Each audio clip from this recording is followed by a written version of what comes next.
और इस वक्त की बड़ी खबर आपको बता दें, पंजाब में जगह जगह जिस तरीके से टावरों को नुकसान पहुंचाया जा रहा है उससे अर्थव्यवस्था को बड़ा झटका लगा है। और इस सब के बीच आपको यह भी बता दें कि अब तक 1500 से ज्यादा टावर क्षतिग्रस्त हो चुके हैं। अलग अलग तस्वीरें आपके सामने पंजाब से मोगा, जालंधर, फिरोजपुर और फतेहाबाद की तस्वीर हम आपको दिखा रहे हैं। इस नुकसान से लोगों को भी नुकसान पहुंचा है। और बात सिर्फ इतनी नहीं है, सवाल यह कि क्या जानबूझकर कोई गहरी साजिश रची गई है। टेलीकॉम सेक्टर को नुकसान पहुंचाकर देश की अर्थव्यवस्था की रीढ़ तोड़ने की साजिश की जा रही है। हैरानी की बात यह कि मोबाइल टावरों को नुकसान पहुंचाकर देश के उन दुश्मनों को फायदा पहुंचाने की कोशिश है जो देश का माहौल बिगाड़ना चाहते हैं और देश में डर का माहौल बनाना चाहते हैं, ताकि न केवल आम लोगों की परेशानी बढ़े बल्कि देश में निवेश करने से भी लोग परहेज करें। कहीं इसके पीछे कई विदेशी साजिश तो नहीं है, चीन की कोई चाल तो नहीं, स्वदेशी कंपनियों को नुकसान पहुंचाने की और देश की अर्थव्यवस्था को कमजोर करने की कहीं कोई ये बड़ी साजिश तो नहीं जो इस रूप में लगातार सामने आती दिखी है। तो आपको बता दें, आंदोलन या अराजकता, सवाल इसलिए क्योंकि स्वदेशी टेलीकॉम कंपनियों को नुकसान पहुंचाया जा रहा है। इन टावरों को नुकसान पहुंचाकर देश की अर्थव्यवस्था को नुकसान पहुंचाने की कोशिश तो नहीं, यह भी बड़ा सवाल खड़ा होता है। अराजकता से वोट बैंक की राजनीति करने की कोशिश तो नहीं है, क्योंकि जिस तरीके से माहौल बनाने की कोशिश हुई है यह साफ तौर पर दिखाता है कि टेलीकॉम सेक्टर को अगर नुकसान पहुंचता है तो सीधे सीधे नुकसान अर्थव्यवस्था को, और इसका बुरा असर एग्रीकल्चर पर भी पड़ेगा। आप सोचिए, अगर एग्रीकल्चर पर बुरा असर तो कोई किसान नहीं चाहेगा कि उनको नुकसान पहुंचे। ऐसे में कौन लोग हैं? कहीं ये साजिश तो नहीं, कहीं इसके पीछे विदेशी ताकतों का हाथ तो नहीं, क्योंकि जिन कंपनियों को नुकसान पहुंचाया जा रहा है वो स्वदेशी हैं। यह हुड़दंग मेड इन चाइना है, यानी इस हुड़दंग के पीछे चीन का हाथ है। हम ऐसा इसलिए कह रहे हैं क्योंकि आत्मनिर्भर भारत से चीन की अर्थव्यवस्था को झटका लगा है। भारतीय कंपनियों के बढ़ते प्रभाव से चीन की कंपनियों को लाखों करोड़ों का नुकसान हुआ है।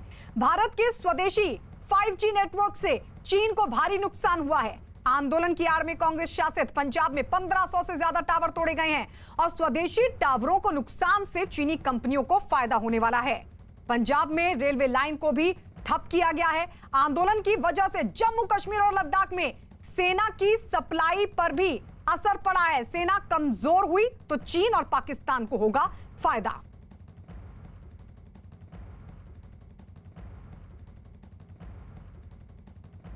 टेलीकॉम उद्योग से जुड़े लोग और अर्थव्यवस्था की समझ रखने वाले इसे विदेशी निवेश रोकने की बड़ी साजिश बता रहे हैं। सुनिए जरा क्या कह रहे हैं। हिंदुस्तान ये most favoured destination for FDI रहा है। इसको तोड़ने के लिए ये एक बड़ी साजिश है, जिसमें हिंदुस्तान जो 11वें पायदान से 5वें पायदान पर आया 6 महीने में और अगले 3-4 सालों में 5 ट्रिलियन की इकोनॉमी अचीव करने वाला है, उसको रोकने के लिए, उसको तोड़ने के लिए चाइना जैसे, पाकिस्तान जैसे और काफ़ी एंटी नेशनल एलिमेंट्स जो है हमारे हिंदुस्तान में, उनसे हाथ जोड़कर ये काम कर रहे हैं। अब बात ऐसी कि यहाँ पर काफ़ी किसान है जो बड़े जायज़ किसान है, जायज़ उनकी मांगे है, उसका हल निकल सकता है, खुद प्रधानमंत्री उसका हल निकालने वाले हैं। लेकिन उनके आड़ जिस प्रकार से ये असामाजिक तत्व है अपना काम कर रहे हैं, उसको हम कंडेम करना चाहिए। बड़े सोचे समझे तरीके से पंजाब के अंदर हमने देखा जो टेलीकॉम टावर है, जो पूरा टेलीकम्युनिकेशन जो है उसका एक तरह से हृदय होता है, जो अर्थव्यवस्था होती है टेलीकॉम सेक्टर उसका हृदय होता है, उसके ऊपर हमले किए जा रहे हैं और इस हिसाब से करे जा रहे हैं जैसे कि पूरी जो टेलीकॉम व्यवस्था है उसको अस्त व्यस्त कर दिया जाए, उसको धराशायी कर दिया जाए। जिस हिसाब से टेलीकॉम इंस्टॉलेशंस, टेलीकॉम टावर्स पे हमला किया जा रहा है, तो ये ऐसे लगता है जैसे इसके पीछे कोई साजिश है। तो अर्थशास्त्री खुद एक्सपर्ट टेलीकॉम सेक्टर के वो ये मान रहे हैं कि ये एक बड़ी साजिश की ओर इशारा करता है, क्योंकि इससे निवेश रुकेगा। अर्थशास्त्री ये कह रहे हैं कि अर्थव्यवस्था को सीधा नुकसान। दो सहयोगी इस वक्त हमारे साथ जुड़ चुके हैं, दिल्ली से हमारे साथ रवि सिंह हमारे साथ जुड़ चुके हैं, अमृतसर से राजीव शर्मा हमारे साथ हैं। राजीव, सबसे पहले आपके पास आते हुए ये जिस तरीके का नुकसान देखने को मिला, आम लोगों की बातें भी हमने सुनी, परेशानी तो अभी भी लोगों को हो रही होगी वहां पर। जी हाँ, बिल्कुल, क्योंकि जो टेलीकॉम सेक्टर है ये सिर्फ और सिर्फ जो हम ये नहीं कह सकते कि किसी एक वर्ग के साथ जुड़ा हुआ है। तो आजकल जो ऑनलाइन पढ़ाई भी चल रही है और 31 दिसंबर जो है उससे पहले लोगों की जो सैलरीज हैं वो भी अकाउंट में अगर आती हैं तो वो भी इंटरनेट के थ्रू ही आती है, तो इसलिए बड़ी दिक्कत तो है। लेकिन ये लोग शायद अनजान है कि इससे किसान आंदोलन को बल मिलेगा या इससे किसी एक कंपनी या किसी एक वर्ग को नुकसान होगा, तो ये खुद हमारे समाज का भी इसमें बड़ा नुकसान हो रहा है। और किसान जो जत्थेबंदियां हैं, किसान संगठन है, वो तो पहले से ही इसको गलत बता चुकी हैं और उनकी तरफ से कोई भी ऐसा ऐलान नहीं किया गया कि जो मोबाइल टावर हैं उनको किसी तरीके से नुकसान पहुंचाया जाए या उसकी जो पावर सप्लाई है उसको बंद किया जाए। तो ये कुछ लोगों की गलती का खमियाजा जो है वो आम जनता को भुगतना पड़ रहा है और किसान संगठनों पर भी एक बड़ा सवाल जो है, परेशानी अभी भी लोगों को हो रही है। अब इसमें बड़ा सवाल, नुकसान तो हो गया, अब इसकी भरपाई कैसे होगी? सरकार की तरफ से कोई कदम उठाया गया है, प्रशासन की तरफ से? क्योंकि कहा तो ये जा रहा है कि मुख्यमंत्री ये कह रहे हैं कि खुली छूट दे दी गई है पुलिस को और पुलिस कार्रवाई करे, लेकिन क्या कार्रवाई हुई है? क्योंकि नुकसान जितना किया जाना था वो काफी हद तक हो चुका है और उसका खामियाजा लोग भुगत रहे हैं, सेक्टर भुगत रहे हैं, चाहे वो बैंकिंग सेक्टर हो, मेडिकल सेक्टर हो या फिर टेलीकॉम सेक्टर। जी बिल्कुल, खमियाजा लोग भुगत रहे हैं और आने वाले दिनों में भी इसका जो असर है वो देखने को मिलेगा। लेकिन जहां तक बात आप कार्रवाई की कर रहे हैं तो मुख्यमंत्री ने एक बयान जरूर जारी किया कि हमारी पुलिस जो है वो काम कर रही है। पुलिस को ये भी कहा गया कि इन लोगों के खिलाफ कार्रवाई करे। तो अभी तक जो कार्रवाई की बात है उस पर कोई भी सरकार की तरफ से या किसी अधिकारी की तरफ से आधिकारिक तौर पर ऐसी बात नहीं कही गई कि हमने इन लोगों के खिलाफ कार्रवाई की। लेकिन अगर जमीनी स्तर पर इसका असर देखें तो पुलिस स्टेशन के जो जितने भी SHOs हैं उनको ये कहा गया है कि जहां जहां भी उनके इलाके में मोबाइल टावर हैं वहां पर निगरानी रखी जाए और पेट्रोलिंग जरूर उन इलाकों में बढ़ाई गई है। लेकिन पिछले 2 दिनों में जब से मुख्यमंत्री की तरफ से ये बयान आया कि सख्त कार्रवाई होगी, उसके बाद कोई भी ऐसी जो घटना है वो सामने नहीं आई। तो मैं एक बार एक और चीज दोहराना चाहता हूँ कि ये कुछ लोगों की वजह से, क्योंकि किसान आंदोलन में हर कोई ये चाहता है कि वो कोई ऐसा वीडियो बनाए, कोई ऐसी अपना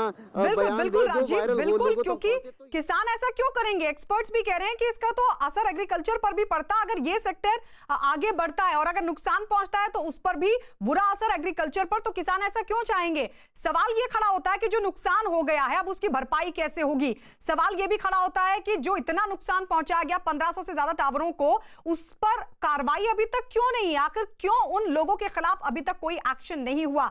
हम लौटेंगे आपके पास, लेकिन इस सब के बीच सिंघू बॉर्डर पर हमारे सहयोगी दीपक भी हमारे साथ लगातार बने हुए हैं और दिल्ली में रवि भी। रवि आपके पास लौटेंगे, दीपक आपके पास भी अपडेट लेंगे, लेकिन यह भी बताते चले कि इसमें कोई शक नहीं है कि टेलीकॉम सेवा बर्बाद करना किसान आंदोलन का हिस्सा नहीं हो सकता।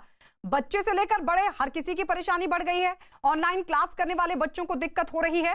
कोरोना काल में वर्क फ्रॉम होम वालों की भी मुसीबत बढ़ गई है। छोटे व्यवसायी और किसानों को भी इससे हो रहा है नुकसान। मोबाइल टावरों के काम न करने से ई-कॉमर्स कंपनियों को भारी नुकसान हो रहा है। टेलीकॉम कंपनियों के कर्मचारियों के साथ भी की गई मारपीट। इस पूरे मामले में देश की छवि और अर्थव्यवस्था को झटका लगा है। इसमें कोई शक नहीं है कि ऐसा माहौल बनने से विदेशी कंपनियां निवेश करने से पहले 10 बार सोचेंगी। सर, ये जो टावर्स तोड़े जा रहे हैं कृषि कानून के नाम पे, उससे कितना नुकसान होगा आम लोगों को जो पंजाब में है, या बाकी लोगों को कितना नुकसान होगा? देखिए, आज की डेट में 50% से ज़्यादा इकॉनमी तो बेसिकली हमारी सर्विस इकॉनमी है। जिन लोगों ने टावर तोड़े होंगे उनके बच्चे भी जो आज की डेट में स्कूल की और कॉलेज की पढ़ाई कर रहे हैं वो अपने मोबाइल फ़ोनों पे ही कर रहे हैं। वो मोबाइल फ़ोनों पे जब नहीं होगी तो उनको बहुत नुकसान होगा। ऐसे ही जो लोग प्रोटेस्ट भी कर रहे हैं वो भी सब सभ्य और खाते पीते लोग हैं। वो भी अपना सामान नेट के ऊपर ऑर्डर कर रहे हैं, मोबाइल फ़ोनों पे घंटों बातें कर रहे हैं, इंटरनेट के ऊपर ब्राउजिंग कर रहे हैं। जब टावर ही तोड़ देंगे, जिस पेड़ पे बैठे हैं उसकी डाली ही तोड़ देंगे, तो ज़मीन पे तो गिरेंगे ही गिरेंगे, सबको नुकसान होगा। सब अपने पैर पे कुल्हाड़ी मार रहे हैं। ऐसा नहीं होना चाहिए। अगर कोई तकलीफ़ है तो उसका डिस्कशन हल है, आपस में डिस्कस कीजिए। प्रॉब्लम कहीं और है और हम उसका हल किसी और जगह ढूंढ रहे हैं। उस हल को नहीं इस तरीके से ढूंढना चाहिए। हमें प्रेम भाव से आपस में बैठ के सहयोग करते हुए डिस्कशन करना चाहिए। तो ये एक बड़ी तस्वीर कि आंदोलन की आड़ में किस तरीके से साजिश रचने की कोशिश हो रही है, और दूसरी तरफ जो बॉर्डर पर किसान आंदोलनरत हैं उनसे भी बातचीत का सिलसिला लगातार बना हुआ है। आज भी 2 बजे विज्ञान भवन में बैठक होने वाली है। हमारे साथ दिल्ली से रवि बने हुए हैं, सिंगू बॉर्डर पर दीपक लगातार बने हुए हैं। रवि, सबसे पहले आपके पास आते हुए, आज जब बातचीत होगी तो बातचीत का स्वरूप क्या रहेगा, किस तरीके की बातचीत हो सकती है दोनों ही पक्षों के बीच, क्योंकि यह भी कहा गया था कि किसानों की तरफ से भी शर्तों के आधार पर एक प्रस्ताव दिया गया था सरकार को।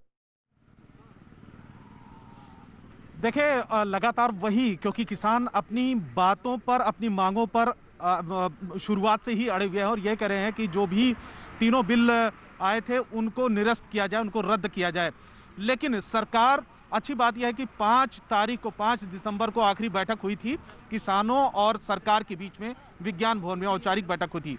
लेकिन अब आज फिर बैठक होने वाली है दोपहर के 2 बजे, यानी कि 2 घंटे के बाद, और पूरी तैयारियां हो चुकी हैं। अब से थोड़ी देर बाद मंत्री और 40 संगठनों को न्योता दिया गया है, किसानों के 40 संगठनों को न्योता दिया गया है। तो फिलहाल, और ये भी बताऊं कि इसमें कल गृह मंत्री के साथ में तमाम जो केंद्र सरकार में मंत्री हैं, जिसमें वित्त मंत्री, इसके अलावा कृषि मंत्री, वाणिज्य मंत्री, तमाम जो मंत्री हैं वो उन्होंने भी बैठक की थी, क्योंकि सरकार ने ये स्ट्रेटजी भी कल उस पर बातचीत हुई है कि आखिर में जब किसानों के साथ में सरकार के मंत्री बैठेंगे तो किन बातों को रखा जाएगा, किन बातों को माना जाएगा। लेकिन इस बीच में जो टावर का मामला है, हो सकता है, क्योंकि खबर इस बीच में आई है, घटना इस बीच में हुई है, तो आज तमाम किसानों के संगठनों के साथ जो बैठक होने वाली है, जो मंत्री होंगे, हो सकता है कि मंत्री उस मुद्दे को भी उन किसान संगठनों के सामने भी रखें, क्योंकि किसान संगठनों की अपील का भी असर हो सकता है कि आने वाले दिनों में इस तरीके की घटना ना हो, नुकसान ना पहुंचे। तो ये एक मुद्दा ये भी हो सकता है कि किसानों के सामने मंत्री जो होंगे सरकार के, वो ये अपनी बात रखेंगे लौटेंगे आपके पास। तो ये भी एक स्ट्रैटेजी हो सकती है। और ज्यादा अपडेट के लिए हम लगातार आपकी तरफ रुख करते रहेंगे, लेकिन इस बीच ये भी बताते चले कि रक्षा मंत्री राजनाथ सिंह ने पंजाब में मोबाइल टावरों पर होने वाले हमले और तोड़फोड़ की निंदा की और पंजाब सरकार से उड़दंगियों के खिलाफ कार्रवाई की मांग भी की है। मैं समझता हूं कि इस पर हमारे पंजाब के किसान भाइयों को विचार करना चाहिए कि यदि किसी के द्वारा यह तोड़फोड़ की जा रही है तो तोड़फोड़ का सिलसिला बंद होना चाहिए। एक दिन पहले प्रधानमंत्री नरेंद्र मोदी ने भी प्रदर्शन के दौरान होने वाली तोड़फोड़ को गलत बताया और इससे देश भर की जनता को नुकसान होने का दावा भी किया था। एक और मानसिकता का भी जिक्र करना जरूरी समझता हूं, जो अक्सर हम प्रदर्शनों और आंदोलनों के दौरान देखते हैं। ये मानसिकता देश के इंफ्रास्ट्रक्चर को, देश की संपत्ति को नुकसान पहुंचाने की है।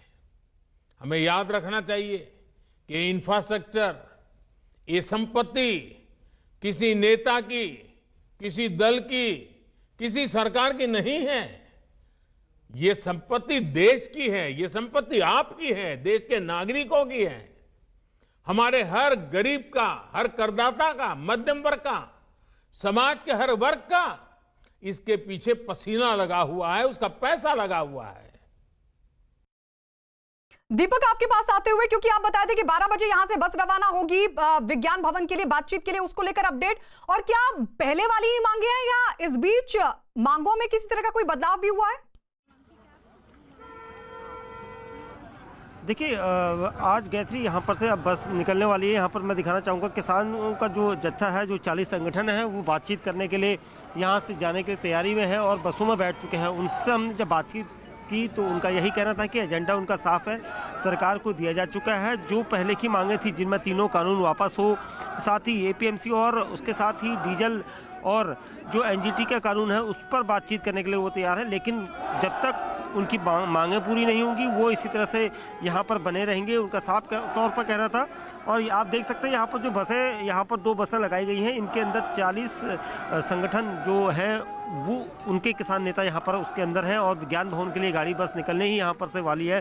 और इनका कहना है कि आज सरकार से बातचीत होगी तो सकारात्मक परिणाम निकलेंगे। लेकिन जो कानून है, तीनों कानूनों को वापस लेने की जो मांग उनकी शुरुआत से रही है, उसी पर अभी भी वो अडिग हैं और चाहते हैं कि आज किसानों की जो सरकार से बातचीत हो उसमें साफ तौर पर ये इस बार क्लियर हो जाए और अपनी मांगें जो उन्होंने पहले की एजेंडे में जो रखी हुई थी वही एजेंडा अभी भी उनका लगातार बरकरार है, उससे किसी भी तरह से पीछे नहीं हटा जा सकता।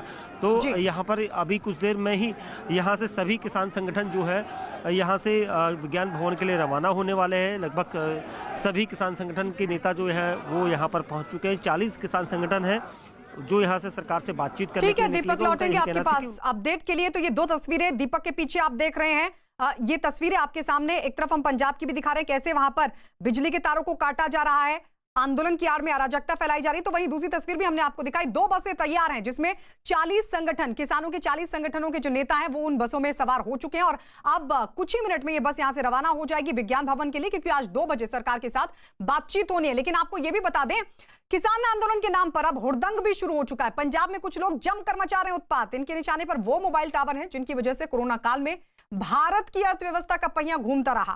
पंजाब में 1500 से ज्यादा मोबाइल टावरों को नुकसान पहुंचाया जा चुका है।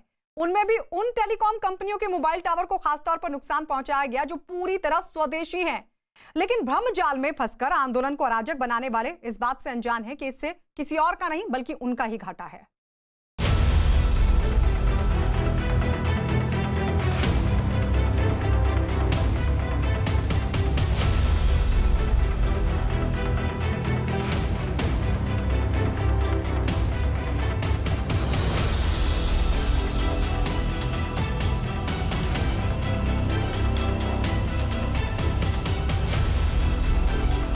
टावर लम्मा पिंड चौक के 2-3 टावर बंद कराए आ। आंदोलन के नाम पर हुड़दंग।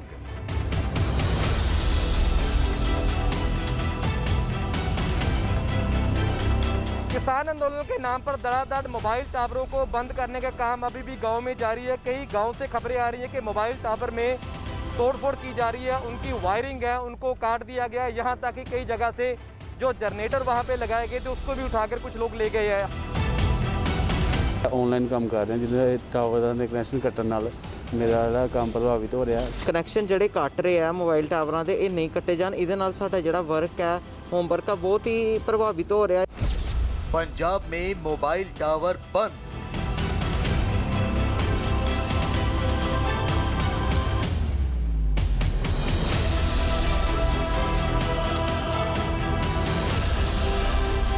इस करके टावर बंद नहीं होने चाहिए, टावर चालू रहना चाहिए। अगर नेट नहीं आ रहा है तो सिम ना आ रहा तो इसके बगैर कुछ नहीं चलता। हुड़दंग से अर्थव्यवस्था पर चोट।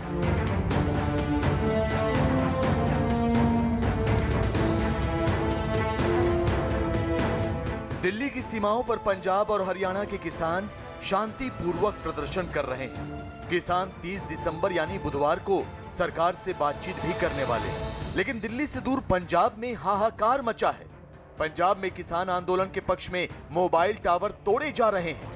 कहीं मोबाइल टावर की बिजली सप्लाई काटी जा रही है, कहीं जनरेटर के तार काटे जा रहे हैं, कहीं मोबाइल टावर पर स्लोगन लिखे जा रहे हैं, तो कहीं मोबाइल टावर पर चढ़कर झंडा फहराया जा रहा है।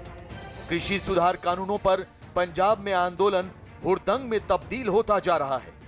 ऐसा हुड़दंग जिससे लोग किसी और का नहीं बल्कि अपना ही नुकसान कर रहे हैं। आत्मनिर्भर भारत के एजेंडे को चोट पहुंचा रहे हैं, विकास की राह में रोड़ा बन रहे हैं। आपको बताएंगे कैसे, लेकिन उससे पहले आपके लिए ये 4 तस्वीरें देखनी बहुत जरूरी हैं। पंजाब का पठानकोट हो या जालंधर, फिरोजपुर हो या मोगा, हर जगह कृषि सुधार कानूनों को वापस लेने के लिए लोग मोबाइल टावर में तोड़फोड़ कर रहे हैं।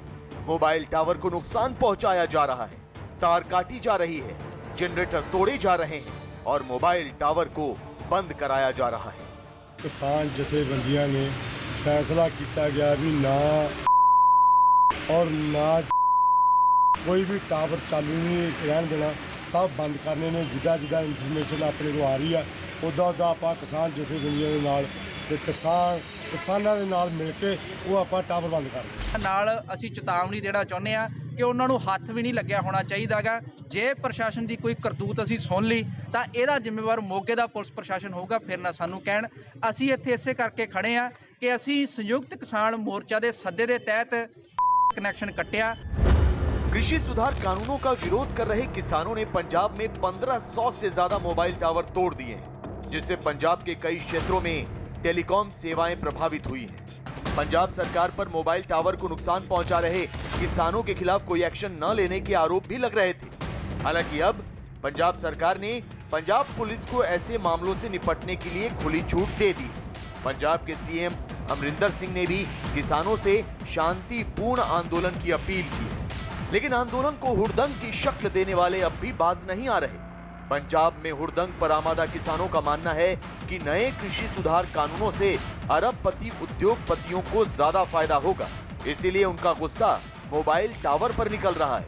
पंजाब के कई हिस्सों में मोबाइल टावर को बिजली की आपूर्ति रोक दी गई है, केबल भी काट दी गई है। तो आपको बता दें कि बठिंडा, मुक्तसर, बरनाला, मानसा, फतेहगढ़ साहिब, लुधियाना, फिरोजपुर, फरीदकोट, संगरूर, फाजिलका, जालंधर और पटियाला की कई जगहों पर मोबाइल टावर बंद कर दिए गए। 3 या 4 दिनों से बात की जाए तो बठिंडा में धड़ाधड़ मोबाइल टावर के ऊपर कुछ लोग हम कह सकते हैं कि उनकी केबल काट रहे हैं, उनके जनरेटर बंद कर रहे हैं, उनके ऊपर ताले जड़े जा रहे हैं और कहीं ना कहीं जिसके चलते आम लोग परेशान हुए। क्योंकि कोविड के बाद सबसे ज़्यादा अगर काम हुआ था इंटरनेट के ऊपर हुआ है। बच्चों की ऑनलाइन स्टडी से लेकर दफ्तरों का पूरा कामकाज इंटरनेट के सहारे चलता है। अगर ऐसे में मोबाइल टावर बंद कर दिए जाएंगे तो जाहिर तौर पे लोगों की मुश्किलें बढ़ेंगी। ਅੱਜ ਜਿਹੜਾ ਇਹ ਟਾਵਰ ਦਾ ਕਨੈਕਸ਼ਨ ਕੱਟਣ ਦਾ ਫੈਸਲਾ ਕੀਤਾ ਤੇ ਪਿੰਡ ਦੇ ਵਿੱਚੋਂ ਜਿਹੜੇ ਕਨੈਕਸ਼ਨ ਨੇ ਉਹ ਬੰਦ ਕਰਨ ਦਾ ਫੈਸਲਾ ਕੀਤਾ ਹੈ। ऐसा पहली बार नहीं हो रहा कि राजनीतिक फायदे के लिए लोगों को उकसाकर हुड़दंग मचाया जा रहा हो, लेकिन आंदोलन के नाम पर कृषि सुधार कानूनों को वापस लेने की मांग पर आंदोलन कर रहे पंजाब के किसान इस बात से अनजान हैं कि मोबाइल टावर की तोड़फोड़ का सीधा नुकसान उन्हें ही होने वाला है। मोबाइल टावर में तोड़फोड़ या कहें टेलीकॉम कंपनियों पर हमले से कोरोना काल में घर से ऑनलाइन कक्षाएं लेने वाले बच्चों को पढ़ाई का नुकसान होगा। छोटे व्यवसायी और किसान सीधे तौर पर तकनीक से जुड़े हैं, जिन्हें तगड़ा झटका लगेगा।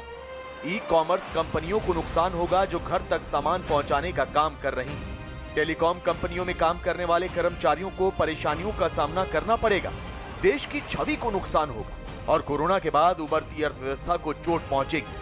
विदेशी कंपनियां भारत में निवेश करने से हिचकिचाएंगी क्योंकि ऐसी घटनाओं पर वो खास नजर रखती हैं। तो शायद यही वजह है कि प्रधानमंत्री नरेंद्र मोदी ने भी इस तरह की तोड़फोड़ और हिंसक आंदोलन पर चिंता जाहिर की। अतीत के अनुभव बताते हैं कि देश के इंफ्रास्ट्रक्चर के विकास के उस विकास को राजनीति से दूर रखा जाना चाहिए। देश का इंफ्रास्ट्रक्चर किसी दल की विचारधारा का नहीं, देश के विकास का मार्ग होता है। ये 5 साल की पॉलिटिक्स का नहीं, बल्कि आने वाली अनेकों पीढ़ियों को लाभ देने वाला मिशन है। ये मानसिकता देश के इंफ्रास्ट्रक्चर को, देश की संपत्ति को नुकसान पहुंचाने की है। हमें याद रखना चाहिए कि इंफ्रास्ट्रक्चर, ये संपत्ति किसी नेता की, किसी दल की, किसी सरकार की नहीं है। ये संपत्ति देश की है, ये संपत्ति आपकी है, देश के नागरिकों की है। देश को आर्थिक गति देने में टेलीकॉम कंपनियों की बड़ी भूमिका है। ये न सिर्फ विकास को रफ्तार देती है, बल्कि पिछड़े इलाकों में रोजगार के नए आयाम भी पैदा करती है। चीन का उदाहरण पूरी दुनिया के सामने है, जिसने अपने यहाँ उद्योग धंधों को बेहतर माहौल दिया, जिससे आज न केवल चीन का आर्थिक विकास हुआ, बल्कि उसके साथ साथ वहाँ के नागरिकों को भी उसका सीधा लाभ मिला। लिहाजा इस तरह की तोड़फोड़ को लेकर देश में टेलीकॉम कंपनियों की सबसे बड़ी संस्था cellular operators association of India यानी COAI ने भी कड़ी आलोचना की है।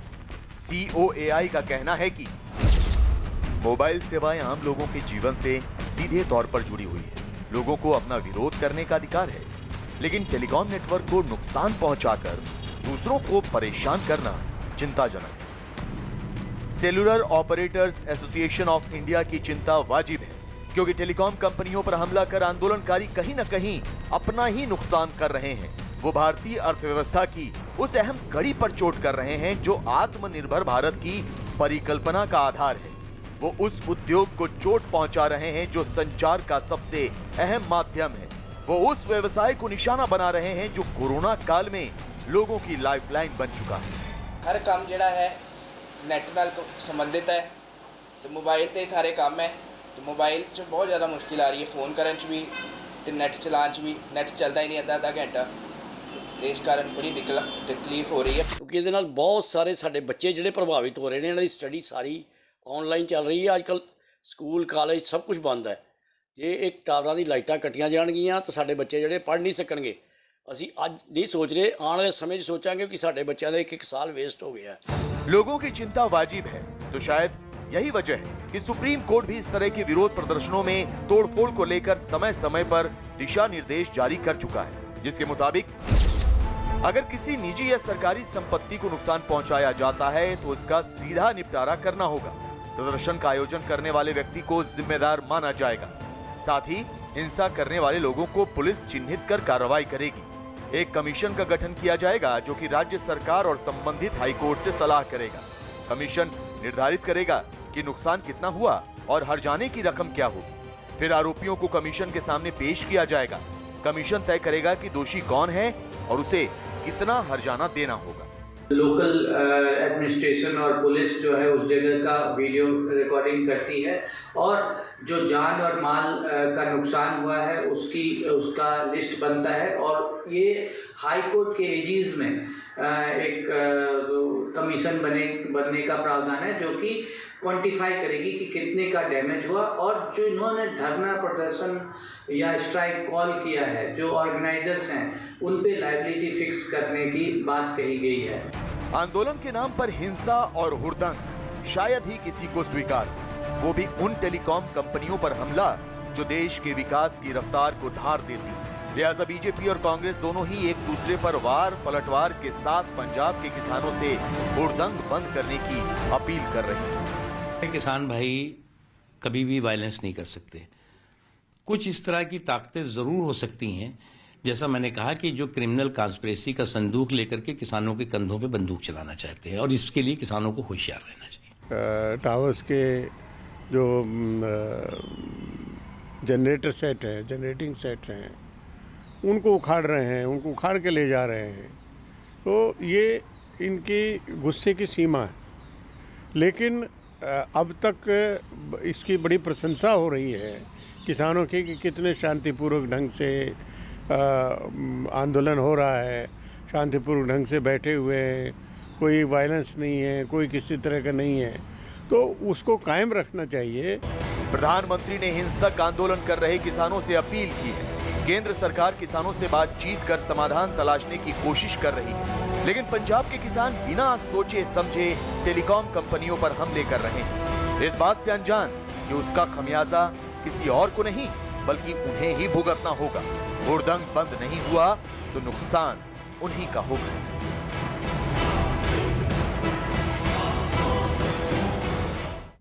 तो हुड़दंग बंद नहीं हुआ तो नुकसान उन्हीं का होगा, पंजाब की जनता का होगा। लेकिन इतना बड़ा नुकसान तो हो चुका है, जो कि एक्सपर्ट और अर्थशास्त्री बता भी रहे हैं। सीधे राजीव आप ही के पास आते हुए, पंजाब के मुख्यमंत्री अब ये कह रहे हैं कि पुलिस को खुली छूट है, पुलिस अपने तरीके से कड़ी कार्रवाई करे ऐसे लोगों के खिलाफ। लेकिन ये पहले क्यों नहीं किया? ये पहले कर दिया गया होता, इस तरह की बात पहले कर दी गई होती तो शायद ये हालात नहीं बनते, क्योंकि जितना बड़ा नुकसान हुआ है उसकी समझ तो सरकार को भी होगी, अंदाजा भी होगा पहले। जी देखिए, मुख्यमंत्री ने जो बयान दिया है ये रटा रटाया एक बयान होता है। जब भी कोई बड़ी वारदात, कोई ऐसी बड़ी घटना हो जाती है तो उसके बाद यही बात कही जाती है कि पुलिस को खुली छूट है, कड़ी कार्रवाई पुलिस करेगी। लेकिन अभी तक कोई ऐसी बात सामने नहीं आई कि जिस मामले में हम ये कह सकें कि इतनी बड़ी अगर कार्रवाई इन लोगों की तरफ से की गई है, जिनको कि किसान खुद कह रहे हैं कि ये हमारे लोग नहीं है और हमारी तरफ से किसी को ऐसी कोई भी ऐलान नहीं किया गया कि ऐसे ऐसे मोबाइल टावर्स को नुकसान पहुंचाया जाए। और सबसे बड़ी बात कि जनता को नुकसान हो रहा है, किसी एक विशेष कंपनी या किसी एक विशेष वर्ग को नहीं, बल्कि आम जनता को, आम लोगों के जो परिवार हैं वो इससे परेशान हो रहे हैं। तो इसके लिए कार्रवाई अब क्या की जा रही है ये तो भी कुछ भी स्पष्ट नहीं कहा जा सकता, स्पष्ट नहीं हो पाया। और सवाल ये भी है कि पहले कार्रवाई क्यों नहीं की गई, क्योंकि हम तो देख रहे जनरेटर के तार अचानक से काट दिए गए, बिजली के तारों को नुकसान पहुंचाया गया, बिजली के तार काट दिए गए, तोड़फोड़ कर दी गई, वहां पर स्लोगन्स लिखे जा रहे थे। लेकिन इस सबके बीच सरकार क्या कर रही थी,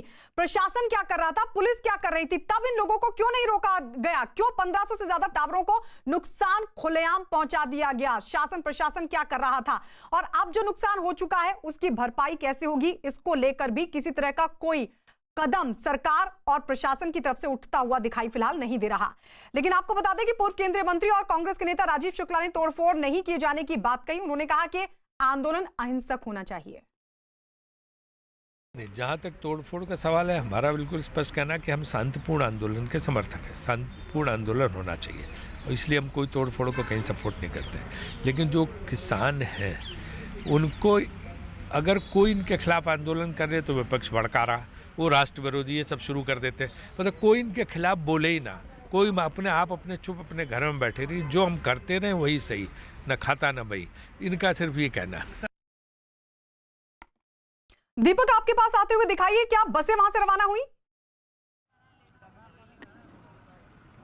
बिल्कुल गायत्री, कुछ देर पहले ही यहाँ से बसें रवाना हो चुकी, लगभग 2 मिनट हो चुके हैं और किसान जो संगठन 40 किसान संगठन नेता उस बस में सवार हुए हैं और उसके बाद यहाँ से अब बसें जो है सीधे विज्ञान भवन जाएंगी, जहाँ पर सरकार से आज बातचीत का जो दौर है वो शुरू होगा। क्योंकि किसानों से हमने जब बातचीत की तो उनका यही कहना था कि यहाँ से अब जा रहे हैं और वहाँ पर जाकर जो उनका एजेंडा है वो तय तरीके से पहले ही फिक्स हो चुका है और उस एजेंडे के तहत सरकार को भेजा जा चुका है और वही मांगें जो उनकी पहले ही थी वो अभी भी बरकरार हैं, उसी पर बातचीत आगे बढ़ेगी।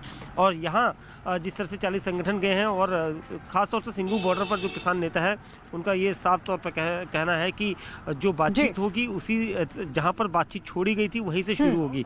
तो कुल मिलाकर देखना यही हुआ कि अब विज्ञान भवन पहुँचकर 2 बजे जो बातचीत होगी वो आगे बढ़ेगी, और फिर उसके बाद नतीजा क्या निकलता है। दीपक, लौटेंगे आपके पास। मोबाइल टावरों पर हमले का चौतरफा हो रहा है विरोध। मोगा में मोबाइल टावरों को नुकसान से लोग किस तरीके से परेशान हैं, आइए आपको दिखाते हैं। स्कूलों के भी जाने के बच्चों को पढ़ाई बारे शिक्षा दी जाती है, वो भी नेटवर्क सारा बंद हो चुका है। नेटवर्क में बड़ी प्रॉब्लम आ रही है, इसलिए मैं समझता हूँ ये काम बिल्कुल गलत है। बहुत दिक्कत आ रही है जी, नेटवर्क नहीं लग रहा, घर में बात बूत करते हैं तो बात नहीं होती है, घर में फोन कटा जा रहे हैं। कलैक्शन का काम है, ਅਸੀਂ ਗਰਾਈ ਗਰੂਈ ਤੇ ਜਾਂਦੇ ਆ, ਅਸੀਂ ਪਿੰਡਾਂ 'ਚ ਜਾ ਕੇ ਕਾਲ ਕਰਦੇ ਆ ਉਹਦੇ ਕਸਟਮਰ ਨੂੰ, ਉਹਨਾਂ ਦੇ ਫੋਨ नहीं मिलते।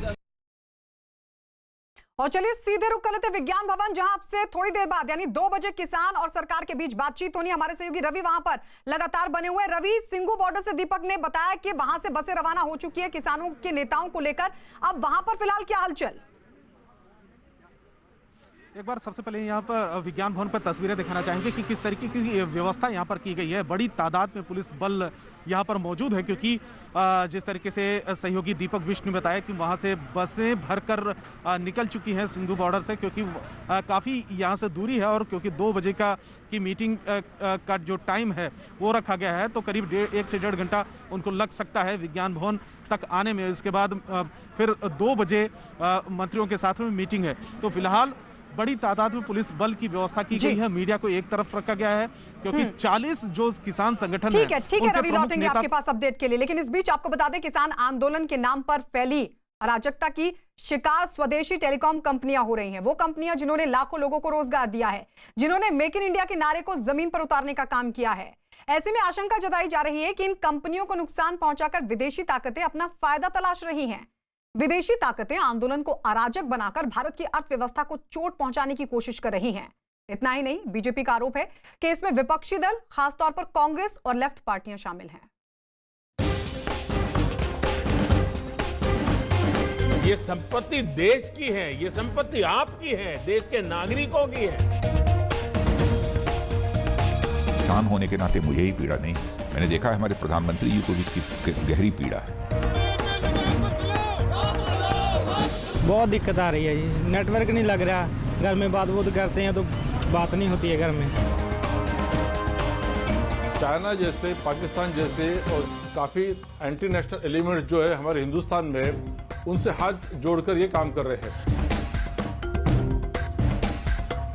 वो ताकतें देश के बाहर की ताकतें हो सकती हैं, पाकिस्तान हो सकता है, चीन हो सकता है। चीन भारत के खिलाफ बदला ले रहा है।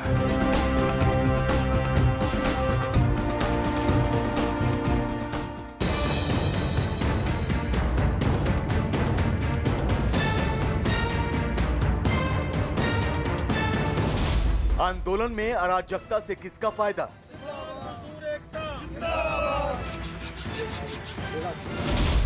स्वदेशी कंपनियों पर हमले के पीछे साजिश।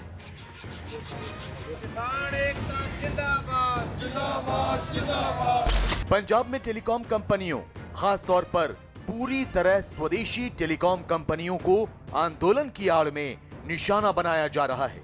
स्वदेशी टेलीकॉम कंपनियों के मोबाइल टावर तोड़े जा रहे हैं। पंजाब के कई इलाकों में इन कंपनियों के मोबाइल टावर बंद किए जा रहे हैं, जिससे लोगों को भारी मुसीबतों का सामना करना पड़ रहा है। आंदोलन को अराजक बनाने वालों को इस बात का बखूबी इल्म है कि इन स्वदेशी टेलीकॉम कंपनियों को नुकसान पहुंचाने के नतीजे क्या होंगे। संचार माध्यम पर प्रहार करने से अर्थव्यवस्था को कितनी चोट पहुंचेगी। लेकिन हैरत की बात यह है कि इस सब के बावजूद किसान आंदोलन के नाम पर खुलेआम हुड़दंग किया जा रहा है, जो कई सवाल खड़े करता है।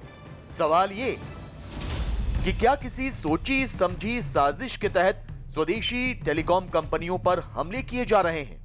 क्या किसान आंदोलन की आड़ में विदेशी ताकतें अपने फायदे के लिए हुड़दंग करवा रही हैं? क्या जानबूझकर भारत की अर्थव्यवस्था को चोट पहुंचाने की कोशिश की जा रही है? कहीं विपक्षी दल भी आंदोलन में अराजकता से सियासी फायदा लेने की कोशिश तो नहीं कर रहे? सीपीएम के वामपंथी संगठनों के लोग अराजकता की ओर पंजाब को ले जा रहे हैं। अर्बन नक्सल जो है इतना हैवी है कि पंजाब के मुख्यमंत्री को वो ड्राइव कर रहा है। और मुख्यमंत्री साहब बार बार कह रहे हैं कि आप किसानों को अर्बन नक्सल मत कहो। मैं किसानों को अर्बन नक्सल नहीं कह रहा कैप्टन साहब, मैं उन लोगों को अर्बन नक्सल कह रहा हूं जो 1500 से ज्यादा पंजाब के टावर्स को जिन्होंने क्षति पहुंचाई है। अगर वो किसान है तो आपने को कहा कि अब उन पर पर्चे होने चाहिए। क्या कारण है कि पंजाब के अंदर आज अराजकता का वातावरण है?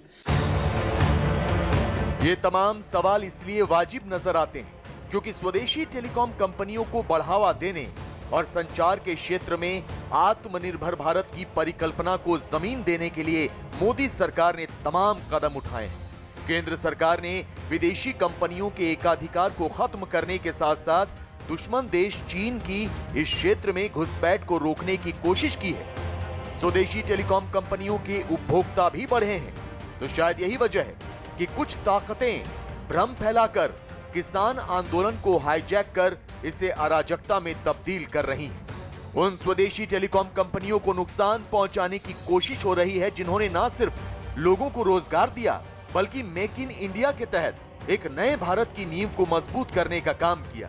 लिहाजा ये बात ज्यादा चौंकाने वाली नहीं है कि पंजाब में कुछ लोग उग्र होकर पूरी तरह स्वदेशी टेलीकॉम कंपनियों को निशाना बना रहे हैं। जिस हिसाब से टेलीकॉम इंस्टॉलेशंस, टेलीकॉम टावर्स पे हमला किया जा रहा है, तो ये ऐसे लगता है जैसे इसके पीछे कोई साजिश है। और साजिश क्या हो सकती है? साजिश यही हो सकती है कि भाई अब टेलीकॉम टावर पे हमला करेंगे तो पूरी टेलीकॉम व्यवस्था जो है वो ठप हो जाएगी। टेलीकॉम व्यवस्था ठप होगी तो मेडिकल व्यवस्था ठप हो जाएगी, आपकी बैंकिंग व्यवस्था ठप हो जाएगी, आपका ट्रेड ठप हो जाएगा, आपके ट्रांजैक्शंस ठप हो जाएंगे, आपका परिवहन ठप हो जाएगा, कुल मिलाकर अर्थव्यवस्था ठप हो जाएगी। और पंजाब जैसे महत्वपूर्ण प्रदेश की अर्थव्यवस्था को अगर आप ठप करते हैं तो कुल मिलाकर भारत के ऊपर चोट है। जानकारों की माने तो इस तोड़फोड़ से देश की आर्थिक रफ्तार को तो नुकसान पहुंच ही रहा है, देश की तरक्की पर आंख लगाए देश के दुश्मनों को भी सीधा फायदा होगा। आज अगर देश के उद्योग जगत को नुकसान होगा तो चीन की कंपनियों को उसका फायदा होगा। चीन के खिलाफ भारत की आक्रामक रणनीति को आघात पहुंचेगा। उद्योग जगत में चीन को चुनौती देने की सरकार की योजनाओं को चोट पहुंचेगी। कोई भी ऐसी कंपनी या ऐसा कंट्री का सामान जो इंडिया की डिजिटल सिक्योरिटी को इफेक्ट करता है उसको अंदर ना आने दिया जाए, मगर ये 6 महीने बाद से बैन होगा। मगर अगर अभी हम इन सामानों को तोड़ेंगे तो अल्टीमेटली जो सामान अवेलेबल होगा वो चाइनीज इजीली अवेलेबल होगा और कंपनियों पे प्रेशर आ जाएगा कि इसकी भरपाई करने के लिए वो चाइनीज सामान आएगा। मगर जब एकदम से प्रेशर आएगा और उनको वो खरीदना होगा तो वो सामान कौन सा खरीदेंगे? चीन की कंपनियों का। और वो 6 महीने बाद के लिए हम सोच रहे हैं कि बंद हो जाएगा, फिर प्रेशर रहेगा कि साहब चल तो रहा है, चलने दो, 6 महीने बाद कुछ और देखेंगे। ऐसा नहीं होना चाहिए। ये हमारे दुश्मनों को एक अज्ञात बेनिफिट मिल जाएगा।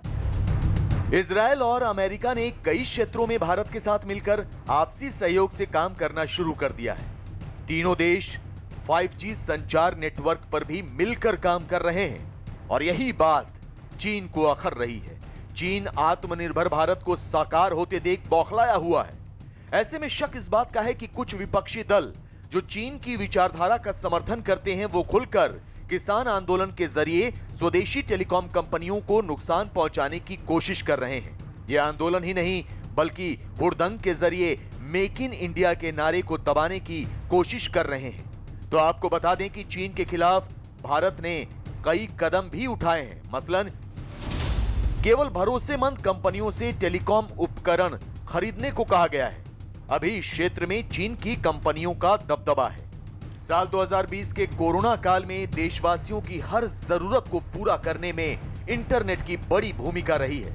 फिर चाहे वो बच्चों की पढ़ाई हो या इंटरनेट के जरिए चल रहे छोटे बड़े उद्योग धंधे या फिर घर बैठे ही डॉक्टरों से सलाह मशविरा लेना हो। लेकिन हिंसा का शिकार हुए मोबाइल टावर चीख कर इस बात की तस्दीक कर रहे हैं कि हुड़दंग में विदेशी ताकतों का क्या योगदान है।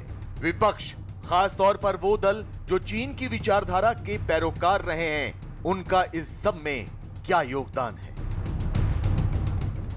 और इस वक्त की बड़ी खबर आपको बता दें, नए साल के जश्न पर सरकार की तरफ से निर्देश दिया गया, केंद्र की तरफ से राज्यों को यह सलाह दी गई है, यह सुझाव दिया गया कि भीड़ पर पाबंदी लगाई जा सकती है अगर राज्य सरकारें चाहें तो।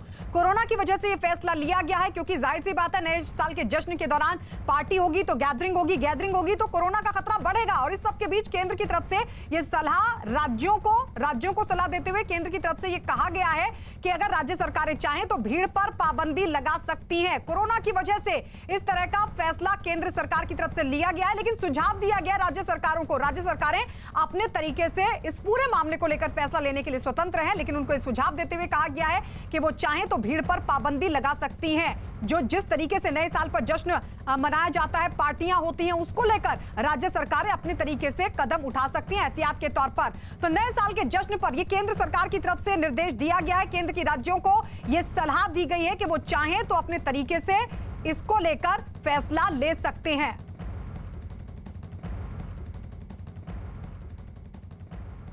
कोरोना महामारी ने आपसी सहयोग की भावना को एक नई मजबूती दी है ताकि पूरे देश एकजुट होकर इस संकट का मुकाबला कर सके। जल्द ही टीकाकरण अभियान भी शुरू होने वाला है और हम सबको फिर से मिलकर इस वायरस को हराना है। और इस लड़ाई में नेटवर्क 18 भी हर कदम पर आपके साथ है। हमारे अभियान संजीवनी अश्योर्ड ऑफ लाइफ का भी यही मकसद है कि कोई सुरक्षित नहीं अगर हर कोई सुरक्षित नहीं। नेटवर्क 18 की इस पहल का उद्देश्य है कि हर भारतीय की वैक्सीन तक पहुंच हो। अगले कुछ दिन में हमारी ये पहल कोरोना के खिलाफ लड़ाई में जन आंदोलन बनकर उभरेगी।